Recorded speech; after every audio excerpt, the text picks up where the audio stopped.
Welcome to Chaps Many Cultures, episode 63. Today, we'll talk about when is the right time to do cultural training. Is there a right time?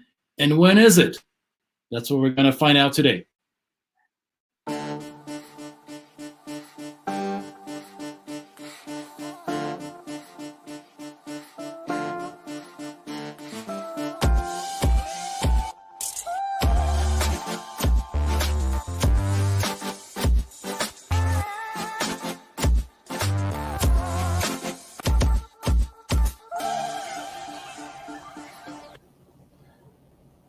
Now, in the green room, I was thinking, you spin me right round, baby, right round. Round, record baby, right round. Okay, we just stated ourselves.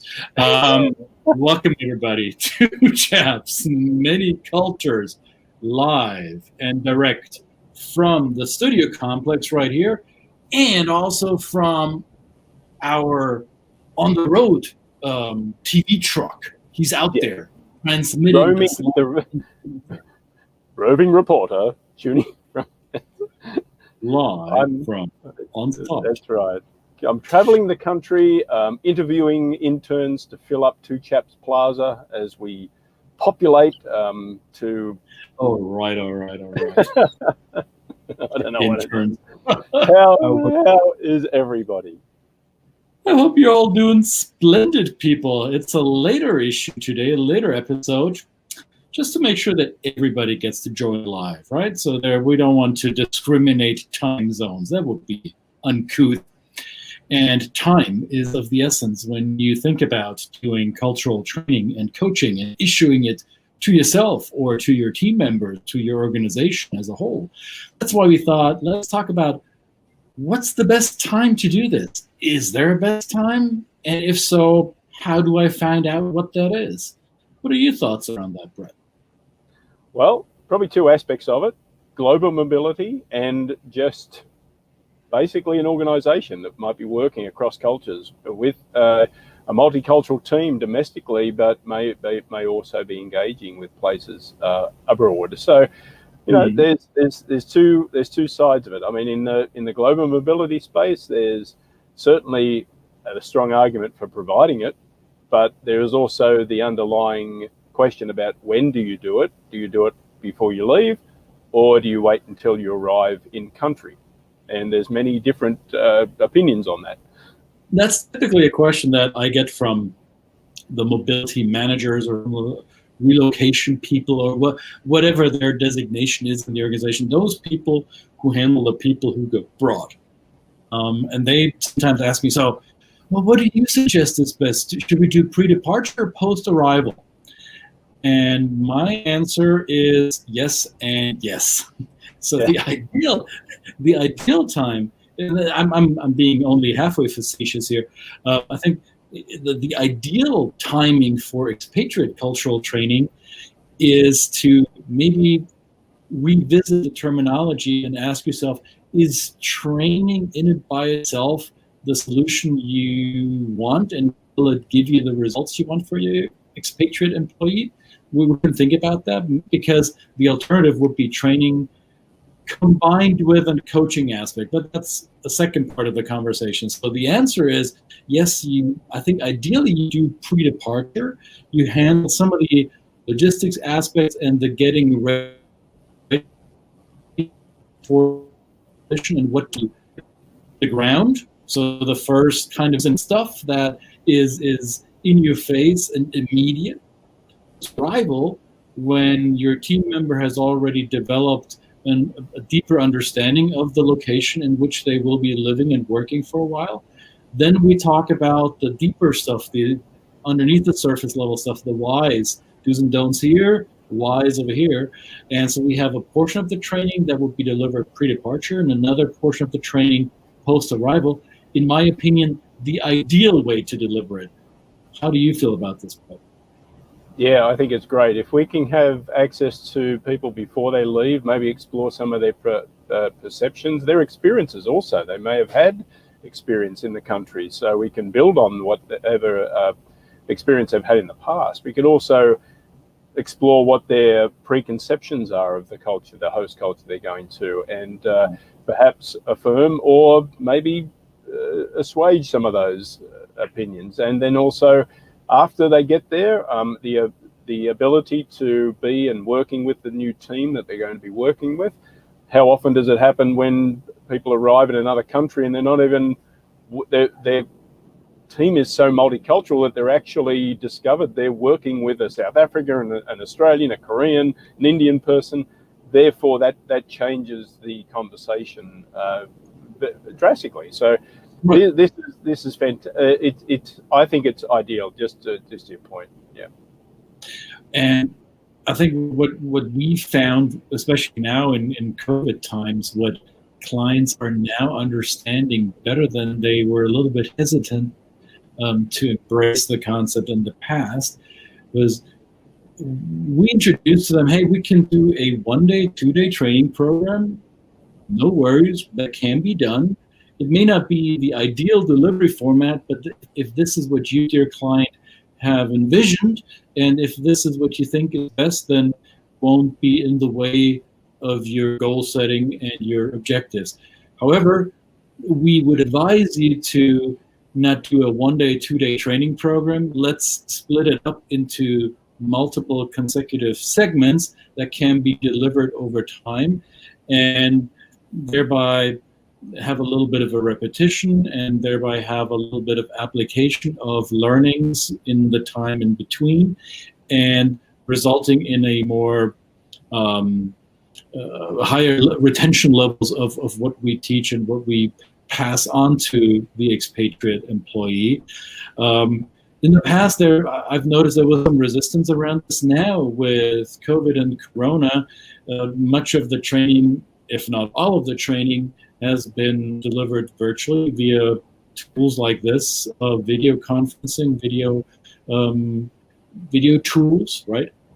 Mm-hmm. And it is incredibly hard and, in my opinion, nonsensical to expect to deliver a 1-day training program really on 1 day via Zoom or Teams or WebEx. So the nature of the game has changed, and companies are now completely willing and accepting of doing it incrementally, and thereby, well, getting what we were suggesting in the past. Now it has become the new default due to the current circumstances in the industry.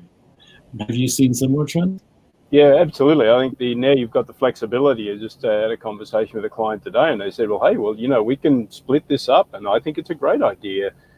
Wait till we get there, we'll do this first session and then wait till we get there. And it gives you so much more flexibility, and you're meeting the clients where they are. And I think that's a wonderful way to put it. And I think and then also the other aspect of providing training is there's always an argument for providing cross-cultural training for teams that are not, these are not people that are moving, but they're actually engaging, and they are working on projects where they're interacting with people from different cultures.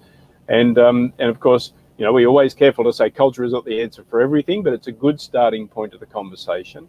So my personal opinion is that you're doing it, it should be just part of any well-rounded training curriculum, development curriculum for any organization, because not bringing this into the conversation is really, you've got a 2-legged stool, and that never works.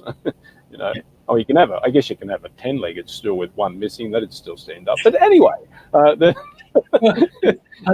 mean, I'm sometimes a bit in my market outreach. I'm sometimes a little bit aggressive, one would say, or I'm not afraid to really push the pain buttons with some of our clients. And one of the marketing messages that I've been using in the past, or well, for a couple of months now, was triggered by a conversation I had with a client who was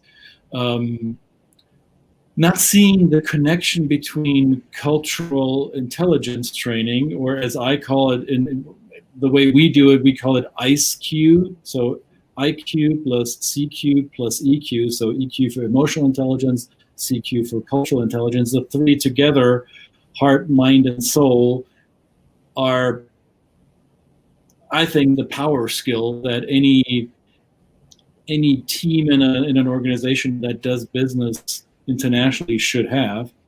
So the client did not necessarily see the connection between developing ICE-Q for their team members and, well, some key organizational metrics like talent acquisition, talent retention, obviously profit margin, closing rates and sales, customer satisfaction rates, return shipment stuff, all of these key APIs and these key metrics that many organizations have for their performance, they did not necessarily see the connection with ICE-Q. And I said, well, fine, if here's my pitch, or here's how I think these things are connected.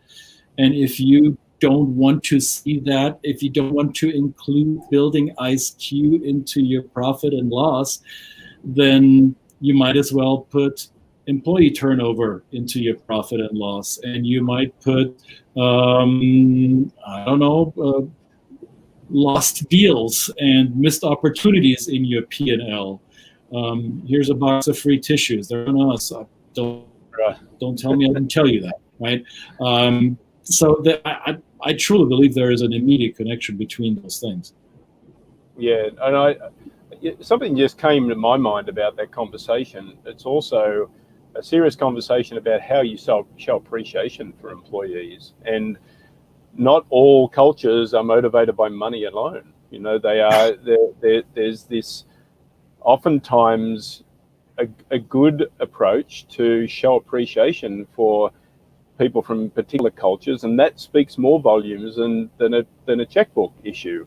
And so training and development, the opportunity that comes through training and development and feeding their curiosity, feeding the build-up of their knowledge, is something that you not only should do from a commercial point of view, but I guess from a personal point of view, to retain your employees, because we all know retention of employees is a huge issue.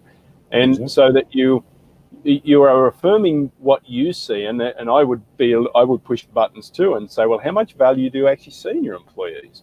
You know, and I think also the other point of it is recognizing that culture is one aspect of the interaction that a team or a group of people have with each other, means that perhaps a minority group in the organization all of a sudden feels that they're being seen. They're visible. Perhaps their tendencies or the influence of their culture is now being recognized as right. A value, not something that's causing an issue, but as a value, something that can right. can really be a good contributor to the organization. And I thank you for bringing this up, because too often organizations see cultural training as something that is applied once there has been a problem identified. Once we recognize a challenge, then we bring in cultural training as a fix, as a Band-Aid maybe even. So doing this or including this in your continuous learning curriculum as an organization, proactively instead of retroactively, is showing value to the employees. And I don't know how many studies have been done around this, especially the younger generations that have been entering workforce and now leadership positions, whether that's the millennials or that generation bracket of what is referred to as millennials or Gen Zs. The younger generations expect there to be opportunities for further development. I have a couple of coaching clients that are in their late 20s that are now growing out of their entry-level positions and moving up the food chain, and they make their job decisions where they want to work. They make that into a large part depending on how much personal and how much professional development opportunities does the employer put in front of them. And if they're not there, then they find this company not as attractive as the other company who does that. So ICE-Q however you call it in your organization, cultural training, maybe diversity, inclusion, equity training, maybe cultural awareness programs. There are multiple labels, and obviously they stand for different things. However, the big umbrella, in my opinion, is culture. If that is not part of your conversation, of your learning and development conversation in your organization, I think you're missing a huge chunk. Yeah, certainly are. Certainly are. And so the answer to the question, I guess the overall question is just like voting, early and often. Get it done. Get it done. Don't wait. And of course, in training, you don't have to wait for an election. Unlike voting, you can do cultural training at any time. You can make it an ongoing part of your development. And I think our debate is much more civil than recent debates, right? I think we've What are you saying? What are you saying? What are you saying? I think we've displayed a much more higher degree of communication skills than some other debates that have been aired publicly. But I'm not going to be sidetracked here. So No. When do I know as a company that, if it's not about expatriates per se, but about a group of people who works towards a common objective, when does it matter? When is it time to do cultural training? Yes, often and repeatedly, make it part of your curriculum. And if it's not that yet, I'm not going to shame you if it's not that yet, if it's not part of your curriculum yet. However, you will recognize that it's time when you have different types of people in your organization. And that means when you think of cultural training, that doesn't mean that they hold different passports. That can be the reason. In my opinion, it shouldn't be the only reason. So culture is not defined by nationality. It could be you see a generational gap in your workforce. You see an ethnicity gap in your organization. You see a language barrier between certain parts of your workforce. Gender gap. I mean, every one of us is part of multiple cultures at the same time. I am by birth German and by choice American, so I am, nationality speaking, I am playing with two different sets of culture. I'm also a father of two daughters. That puts me in a certain basket. I am a business owner. I'm an entrepreneur. That puts me in another basket. I speak a handful of languages. That puts me in yet another basket. So culture is more than your passport.